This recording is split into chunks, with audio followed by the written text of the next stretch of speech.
relationships with the upon which York University campuses are located that precede the establishment of York University. York University acknowledges its presence on the traditional territory of many indigenous nations. The area known as Tikaronto has been caretaking of the Anishinaabe Nation, the Haudenosaunee Confederacy, and the Huron-Wendat. It is now home to many First Nation, Inuit, and Métis communities. We acknowledge the current treaty holders, the Mississaugas of the Credit First Nation. This territory is subject of the Dish with One Spoon, Wampum Belt Covenant, an agreement to peaceably share and care for the Great Lakes region. Welcome everybody again, and thank you for being here. So like I was saying, we have a talk today by Dr. Elvis Achuo. The title is Energy Consumption and Environmental Degradation in Africa. Are renewable energy guilty too? And for this presenting today is again Dr. Elvis Achuo. He holds a PhD in mathematical economics from the University of Chang, Cameroon. His research interests are in the domains of development and environmental economics, resource and energy economics, and institutional economics. His works in these areas have been published in leading international journals, including Resources Policy, Environmental Science and Pollution Research, Energy Reports, and the African Development Review. Thank you very much, and please welcome Dr. Achuo. Good evening, Madam Chair. Good evening to all present on board. It's a pleasure being with you all this evening to present our work.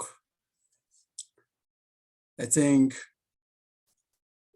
it's really a privilege. I'll commence by thanking the Harriet Tubman Institute for giving me the opportunity as a visiting scholar with the institution for this past year. I believe I've learned a lot through talks like this. I've participated in some. And I'll thank Professor Ojon Nathaniel, who is present on board, for his guidance throughout this year. Having said this, I think, Madam Chair, once more, thank you. I'll be presenting on the topic energy consumption and environmental degradation in Africa. Are renewable energies guilty too? I believe this presentation will be structured as follows. We shall have the background and problem statement. We shall look at the methodology, the main findings, conclusion, policy implication, and caveats of the study. Firstly, looking at the background of the study, we realize that although the question of environmental sustainability has attracted immense interest amongst academia, among policymakers, among practitioners in recent years, the debate whether fossil fuel consumption or renewable energy consumption helps in enhancing or impeding environmental sustainability remains questionable. In recent decades, environmental degradation resulting from increasing greenhouse gas emissions is believed to be a global challenge. A number of studies, such as Abasi and others in 2022, he in 2022, have shown that greenhouse emissions actually tend to increase following fossil fuel consumption. Like Wada et al., Leo et al.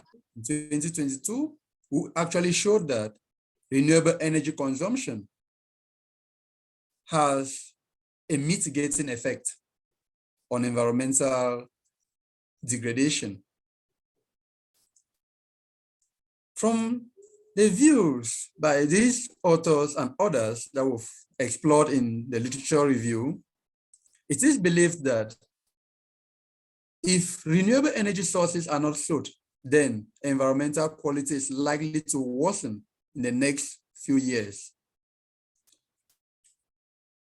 Consequently, the Sustainable Development Goals adopted in 2015 by over 180 United Nations member states, which underscore the importance of curbing climate change and ensuring universal access to clean energy by 2030, may be far-fetched.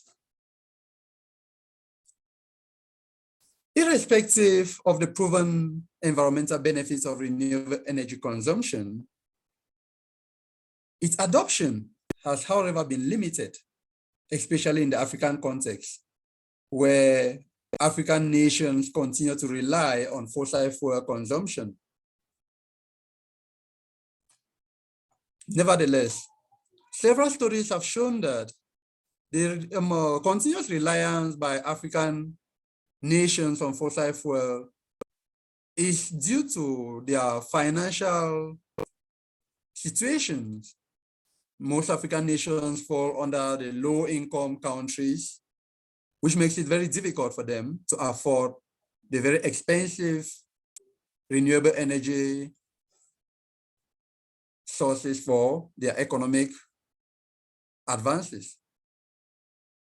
However, regardless of the general conviction that renewable energy consumption enhances environmental quality, as has been demonstrated by a number of studies such as WADA and Associates 2021, Leo and Co 2022, in a study as well such as Asungu and others in 2019. ZAFA in 2020 actually showed that renewable energy consumption contributes to environmental degradation in their study for Asian economies.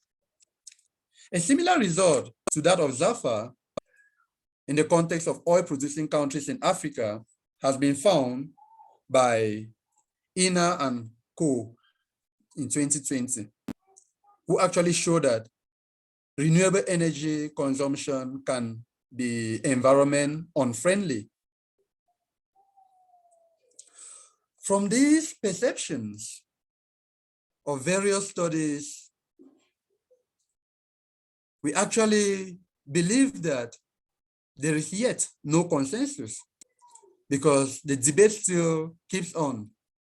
Others will look at renewable energy consumption and find convincing results that it contributes to environmental sustainability. Others actually show it contributes to environmental degradation. Likewise, a number of studies actually show that fossil fuel consumption is environment unfriendly. We find that most of these studies have not been focused on the African continent. Even the few that have been conducted on Africa are either focused on country-specific situations or on sub-regional blocks. Some concentrate on Central African economies, some concentrate on West African economies, some concentrate only on the Northern African economies, or some concentrate only on oil importing countries, as has been revealed from the explored literature.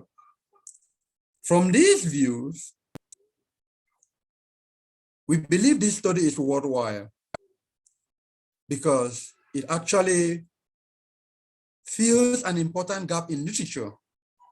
Not only does it add to existing studies, not only does it fill this gap, it goes to provide additional openings because we'll actually equally look at transmission channels. So the main objective of this study, from all what we've already explained, based on the problems, on literature, on the existing studies, and on the scope that has been covered so far, this study actually aims at examining the effects of fossil fuel consumption and renewable energy consumption on environmental degradation in Africa. From this objective, two specific hypotheses are pursued. The first, based on the reviewed literature, we hypothesize that fossil fuel and renewable energy consumption will respectively exacerbate and reduce environmental degradation in the context of African economies. Given that a number of reviewed studies show that African countries rely on fossil fuel because of the lack of financial or the poor financial sector in these economies, given that renewable energy consumption entails a lot of finances, and equally because of the importance of green technologies, we go further to look at the transmission channels through which energy consumption can impact environmental quality. In this regard, a second hypothesis is provided, wherein we hypothesize that financial development and ICT penetration are the main channels through which energy consumption can impact environmental sustainability in Africa. Madam Chair, distinguished participants, in order for us to attain the specific objectives that we have already highlighted, we rely on several methodological strategies. First of all, inspired by the STIPAT model that was developed in 1994 by Diet and Rosa, which primarily believes that the environmental quality is explained by the population size, real GDP, and technology, we extend that particular environmental model and specify a model as follows. We specify a model wherein environmental degradation is explained principally by energy consumption, where the energy consumption is disaggregated into fossil fuel consumption and renewable energy consumption. This model is we equally incorporate some control variables such as financial development, ICT penetration, urbanization, industrialization, GDP per capita, as well as foreign direct investment. Madam Chair and distinguished participants, given that we actually highlighted from the hypothesis that this study looks equally at transmission channels, equation 1, as we find, is further expanded as follows. We bring in the interactive terms. There is ICT. ICT is interacted with energy consumption, as well as financial development is interacted with energy consumption, as expressed by equation 2. Distinguished participants, in order for us to actually show the impact of these interactive variables, we carry out a partial derivative of equation 2 with respect to energy consumption, such that we have equation 3, which provides for us a possibility of calculating the net effects of the impact of these interactive variables. So we find equation 3 showing how we can move to the determination of net effects. And from these net effects, it is important to highlight that the determination of net effects from the interactive variables is for us to actually show, to determine whether we obtain thresholds that can guide policymakers to design complementary policies when these threshold value levels are attained. Distinguished participants, Madam Chair, from this specified model, we adopt an econometric technique to estimate this model and show empirically the effects of energy consumption on environmental sustainability. This is achieved by estimating a system generalized method of moments equation, as shown in equation 6 and 7. We adopt the system generalized method of moments based on its advantages over other estimation techniques. First of all, this system generalized method of moments helps in controlling for cross-sectional dependence, which is inherent with panel data, given that many countries now are interdependent. Equally, this methodology, this approach incorporates internal instruments which help in controlling for heterogeneity. That is, by controlling for which control for heterogeneity, which is a big problem when we deal with econometric analysis. Madam Chair, ladies and gentlemen, having highlighted the estimation approach that is used, main estimation approach that is used in this study, although robustness checks are equally conducted by employing alternative approaches such as the Driscoll-Kraay robust standard errors, the following results can be obtained. First of all, the results are presented in 3 stages. First, we'll present the direct effects of energy consumption on environmental sustainability or on environmental degradation. Then we present some robustness checks. And finally, we present the indirect effects of energy consumption. From table 1, a look at column 2 shows that renewable energy consumption, if we employ the OLS estimation technique, we find that both renewable energy consumption and fossil fuel consumption have a positive impact on greenhouse gas emissions that we use in this study as a proxy for environmental degradation. When we actually employ the system generalized method of moments, these results obtained by the OLS remain valid. And they are actually significant. We equally verify these findings by employing the Driscoll-Kraay robust standard errors, and still we confirm these findings. Ladies and gentlemen, we realize that these findings are actually counterintuitive based on the hypothesis that we had from previous studies, in the sense that most studies actually reveal that renewable energy consumption contributes to environmental sustainability.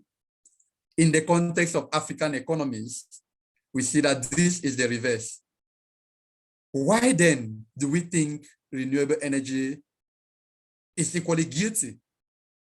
We believe that this finding corroborates with what Zafar found for in a study for Asian economies, where renewable energy instead contributes to environmental degradation? Here, it's simply because African countries, based on the poor nature of most of the economies, continue to rely on energy, on fossil fuel consumption. In the energy mix, renewable energy is very, very minute. From the data gathered from World Development Indicators, we find that in the energy mix, renewable energy consumption is still very, very minimal. And so we actually do not believe that it can actually contribute to environmental sustainability at the present moment. Other control variables like financial development, industrialization are found as well to contribute to environmental degradation in the context of African countries. Unlike trade openness, which is found to be environment friendly.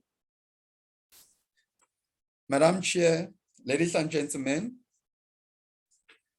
having found these results for the global panel of 51 African countries, we thought it wise to verify these findings by splitting these countries, by grouping these countries into income groups, as well as into regional blocks, to see whether some sub-regional blocks operate better than others.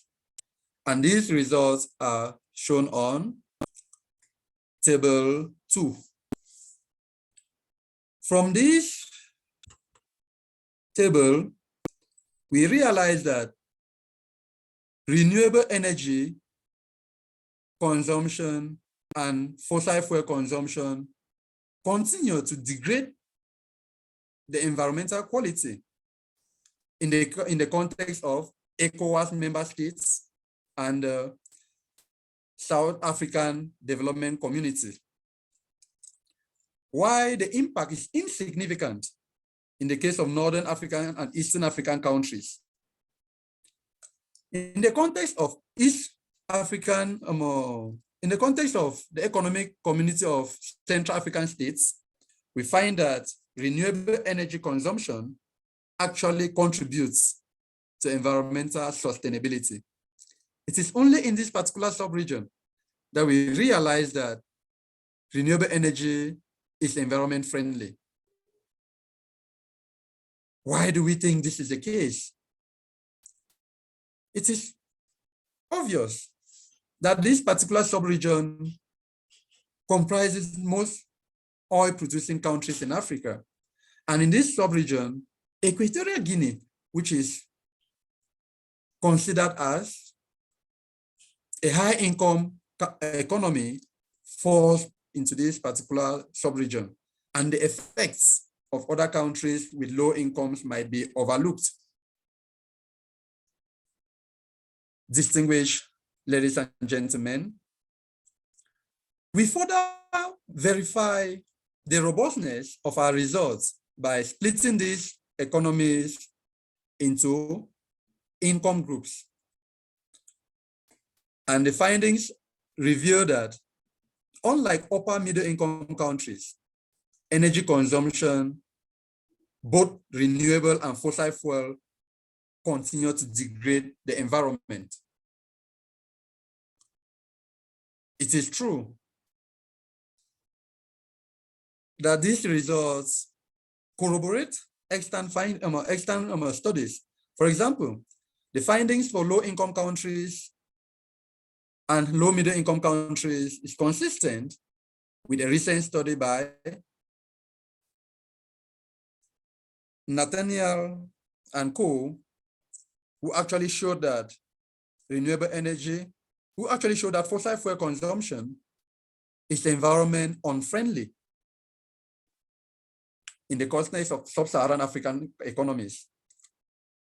The positive effect of renewable energy on environmental degradation in the context of low-income countries and low-middle-income countries is evident because these countries cannot afford the high technologies required to purchase equipment necessary to ensure their consumption of renewable energy sources. Ladies and gentlemen, from this, we now actually realize that African economies may continue to rely on fossil fuel, which of course we have seen are environment degrading in most situations if nothing is done. From the financial situation of African countries and given the need, the importance of ICT adoption, we now present the results for the transmission channels where the renewable energy and fossil fuels are interacted with ICT and the financial development. The first table presents the dynamism of financial development on the energy consumption and environmental quality relationship. A look at column 2, we see clearly that when renewable energy is interacted with financial development, it leads to a positive but insignificant effect. From this, it becomes impossible for us to determine the net effects nor the threshold values. This is consistent with relevant studies of interactive regressions, such as that in 2019, carried out by Chanyu and associates.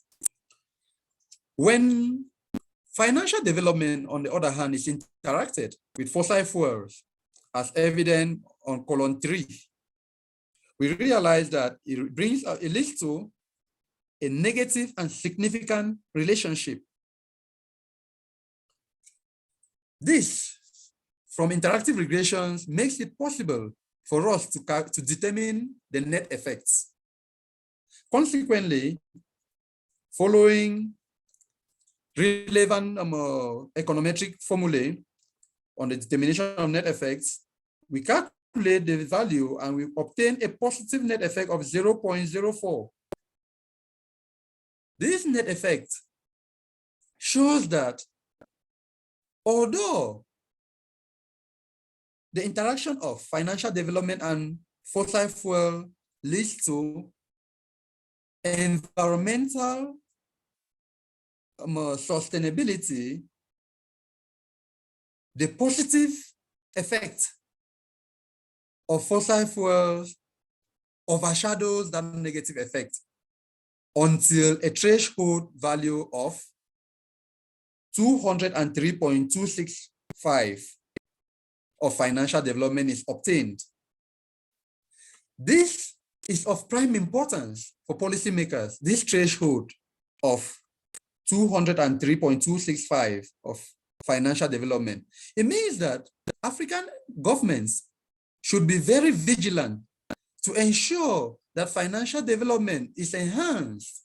They should enhance the development of the financial sector such that when this level is attained, because until this level is attained, it won't be possible for fossil fuels to impact the environment as it is supposed to. It won't be able to reduce environmental degradation. Madam Chair, distinguished ladies and gentlemen, looking at the interactive regression with regards to ICT and energy consumption, a similar scenario is obtained like we saw with financial development. When ICT is interacted with fossil fuel consumption, as seen on column 3, it leads to negative, it has a negative impact. When the net effects are calculated, we obtain a positive net effect, which is up to a threshold value of 137 for ICT adoption. This result has policy implications as it informs policymakers on the critical levels that can be attained by ICT for complementary policies to be adopted. From these findings, the following conclusions of this study can be made.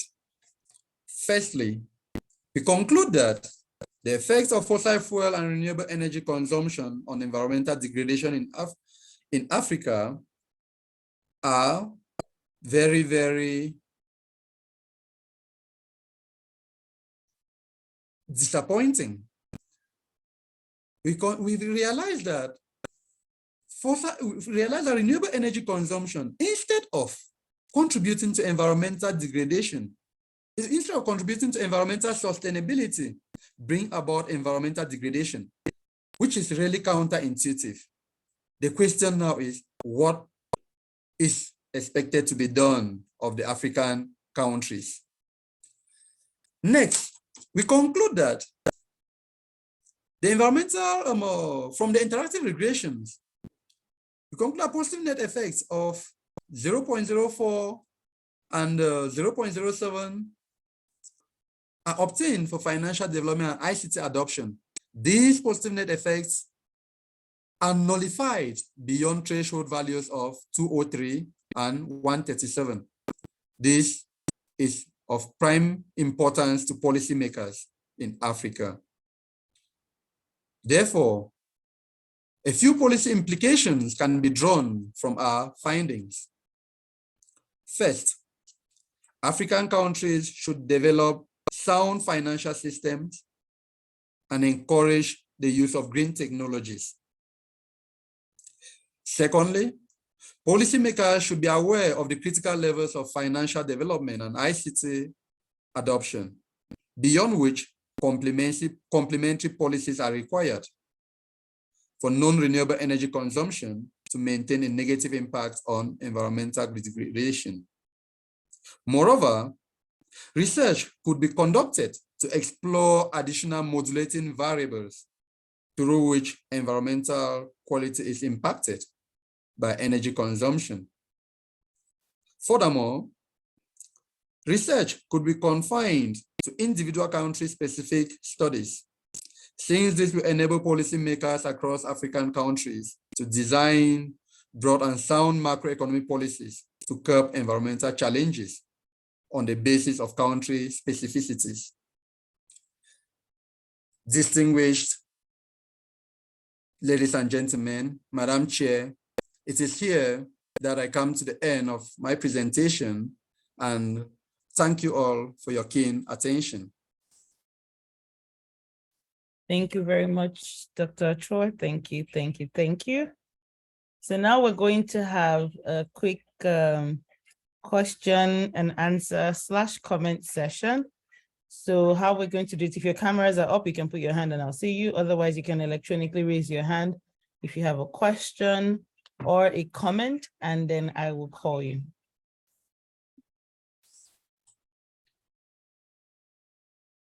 Any question or comments on our very interesting topic? Dr. Nchofong?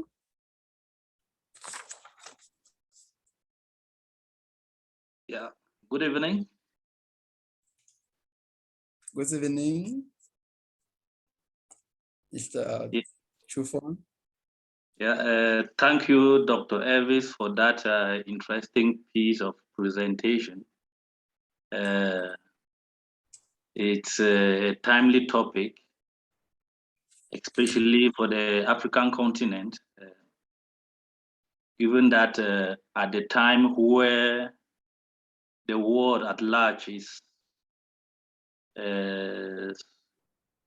struggling to fight against environmental degradation, Africa has to be trapped between struggling for structural transformation, increased energy consumption, which altogether has in history been sources of environmental degradation.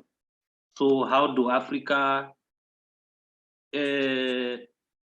meet up with the development challenges, while at the same time fighting environmental degradation.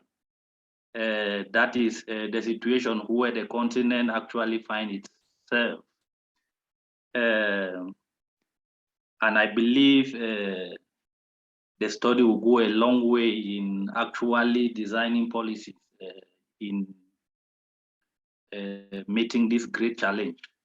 Now, I have some worries or some questions that if we're enlightened, will actually help in understanding this study.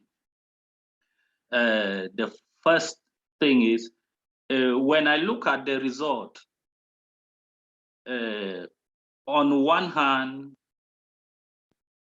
I find countries like African countries in general having increase in renewable energy consumption is harmful to the environment. Now we have the Sustainable Development Goal number 7, which encourage increased consumption of clean energy, that's renewable energy.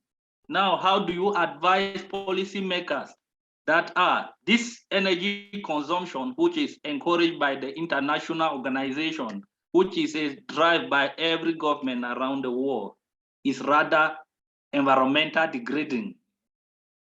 That is the first question.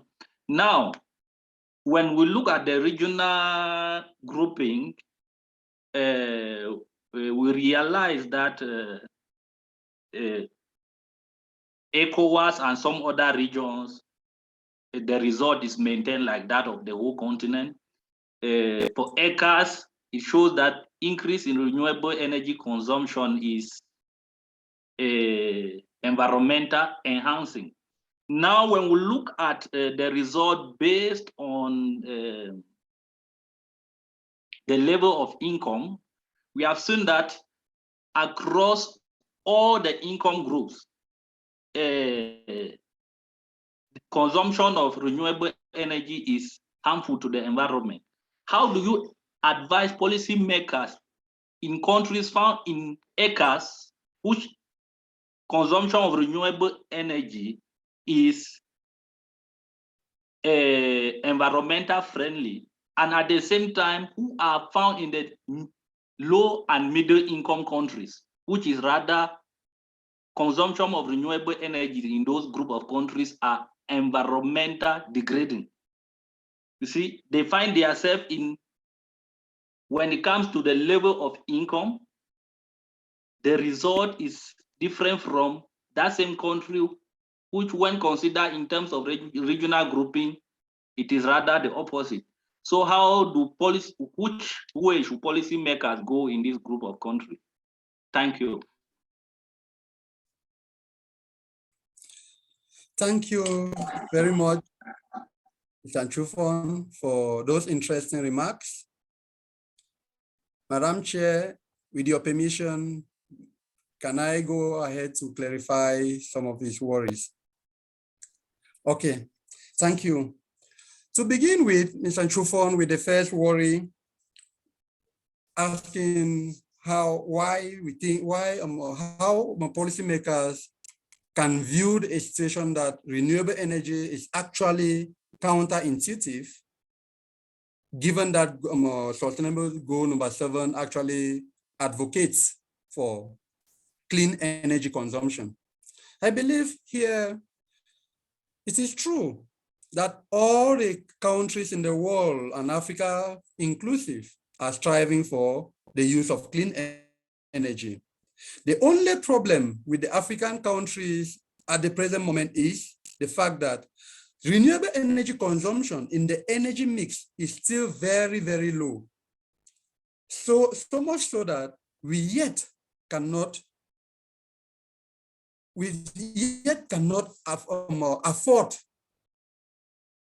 especially given the low financial capabilities of these African economies, to afford for the expensive green technologies that can be used to invest in the renewable energy sector. Reason why it is these results, for example, are in line with a study by Zafar, actually showing that it is because of financial difficulties that it becomes impossible for African countries to expect a positive effect to emanate from their consumption of renewable energy. I'm sure that's why we advocate that from the transmission channels, it is actually proven. That's why we advocate that policymakers in Africa should endeavor to develop their financial sectors. Because if this is done, it will go a long way to enhance their financial ability, which can in the long run help them to invest in renewable energy sources, which at the present moment is still below average. Secondly, looking at the question why in ECCAS we believe the results are showing the opposite, meanwhile they equally have countries that fall under the low income group. I think here the results are presented as obtained from the analysis, and one reason that can be advanced for this that I even made mention of in my presentation was the fact that ECCAS member states ECCAS member states that were included in this particular study find themselves, a good number of them are, for example, lower middle income countries like Cameroon, for example, of which Equatorial Guinea is even of the high income group. We realize that in such a scenario, the effect of some of these other income groups can be submerged or dominated by that of Equatorial Guinea, which is equally an oil giant in Africa. It is from this that we equally advise that future studies in this domain could be carried out on country-specific basis so that we can actually know the true scenario for policies to be for policymakers to design policies that can target country specificities. Because when 2 or 3 countries are grouped together, the influence of one can overshadow the other. Those are some of the problems we have with panel data and the rest, because the interdependence can actually make some countries, when we globalize, some countries can actually be overcome by others. I believe these are some of the clarifications I can give with regards to your questions, Mr. Chufon. I don't know if maybe your worries are a bit clarified, but your points are very, very pertinent, and we'll take that into consideration so as to improve this work. Thank you. Thank you very much, Dr. Achuo. Next we have Professor Perkins. Thank you very much. Thank you, Salewa, for chairing this important event, and to Tubman for holding it. And thank you very much, Dr. Achuo, for a very stimulating presentation. I'm so glad that you're doing this work. It's an important and ambitious study to consider how Africa is and can participate in the energy transition, and the relationship between energy issues in Africa and economic development and sustainability more generally. My question is similar, perhaps in some ways, to Dr. Chufong's question. It has to do with the relationship between the data that's available and the ability to model these things. So firstly, I wanted to ask you, what is the data that you used for as indicators of environmental sustainability? Is this, do you trust the data? Was it World Bank data? Was it one single indicator for the environment in general? Did it include, was it just about atmospheric emissions, or is there more to it? And then I have a second part, because I've been looking into this question too.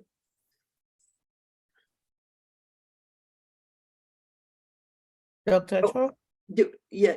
I'm just interested in what your indicator was for environmental sustainability. Okay, thank you, Professor Perkins. With regards to the indicator that was used to capture environmental quality, we used greenhouse gas emissions. Greenhouse gas emissions, which is consistent with recent studies that have used greenhouse gas emissions as a proxy for environmental quality.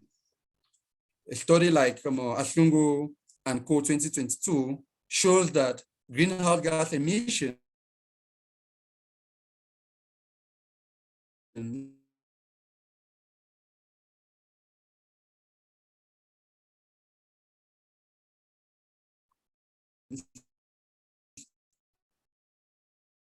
is a better quality, a better indicator of environmental degradation. It was gotten from the World Development Indicators of the World Bank. Okay, so I think that may answer the second part of my question. There have been some studies, I guess at a global level, not specifically dealing with Africa, but there are studies that have shown that renewables and renewable energy production and also consumption causes environmental damage in the countries where the renewables are produced that is comparable to the harm to local environments that's caused by fossil fuel extraction. So hydro dams and wind farms that compete with agricultural production and biofuels production that also they can all be very negatively, they can negatively impact the environment in the countries where they are produced and used. So there was a study in using data from the Environmental Justice Atlas, which allows, it's a crowdsourced data, it's a map basically that local people and NGOs and anyone who wants to can post information about environmentally related conflicts and challenges that are being experienced everywhere in the world. And so this data was used in a study in 2020, which showed, I'm going to put the reference in the chat, which showed that fossil fuels caused environmental harm and also renewables caused environmental harm almost equally. So if we think about Africa's situation, where there are REDD+ projects and all kinds of you could say colonial type incursions by that are related to foreign investment, but they're also related to the efforts of the high fossil fuel consuming countries to get carbon credits or to offset their high consumption in the global north, in North America and Europe, by claiming to be mitigating some of those their consumption in the global south. You know what I'm talking about.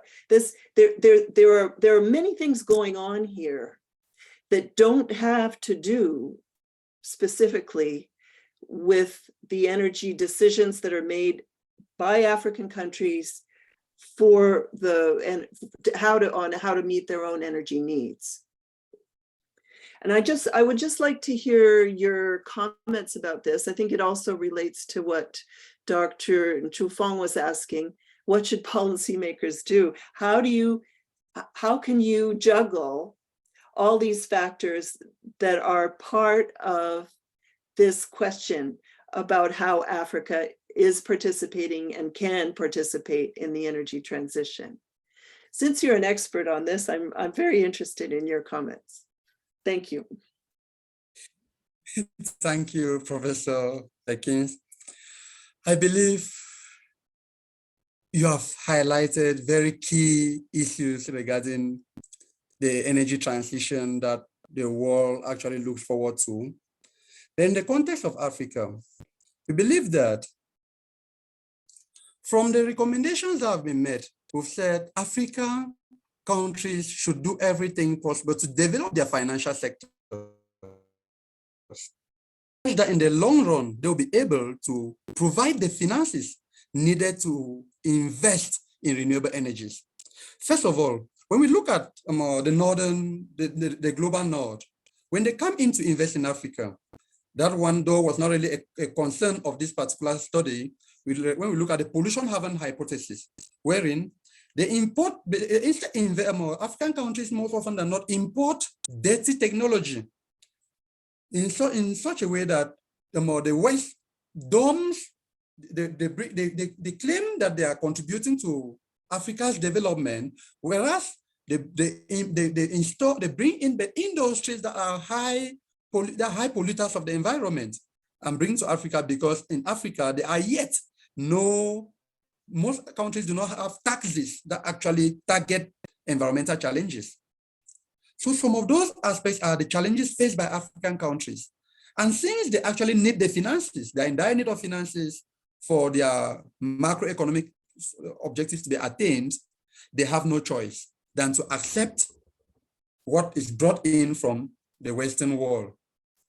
At the present moment, if the financial sectors are not developed such that Africa becomes autonomous in terms of financing, it will, in most cases, still be difficult. Even in the next, the Agenda 2064 may not still meet Africa coping with environmental challenges as well.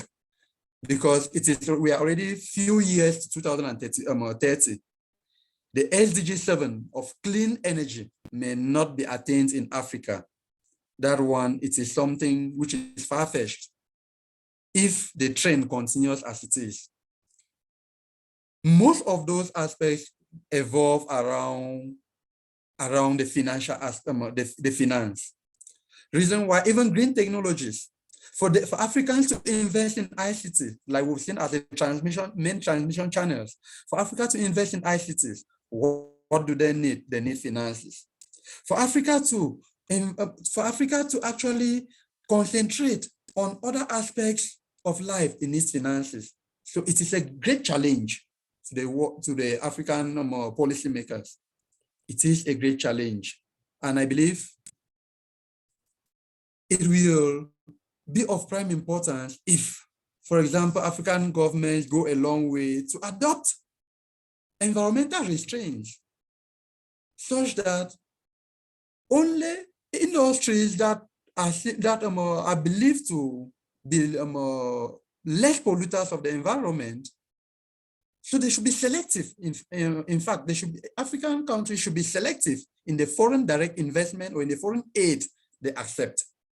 I was going through a recent paper published by Dr. Chufeng, who is equally present on board, saying, you should teach me how to fish. Don't only give me fish. It's a recent paper published by Dr. Chufeng. I believe in that way, he's also looking at the aspects of Africa not only receiving financial aid from abroad, because that financial aid in most cases comes with strings attached. It may come in, meanwhile they are equal, they have their objectives behind it, especially when it comes to environmental issues.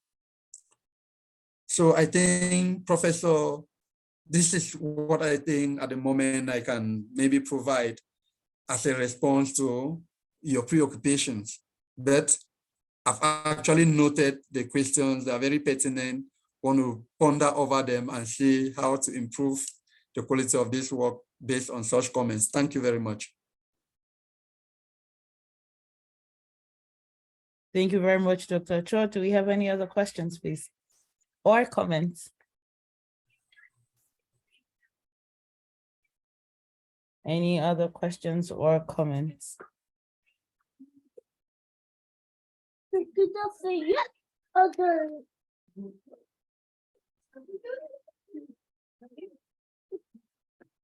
Anyone?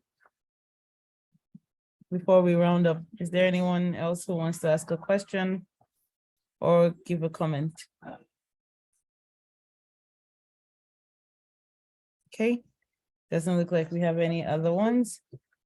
So thank you so much, Dr. Achuo, for such an engaging presentation. It was really good, so thank you very, very much.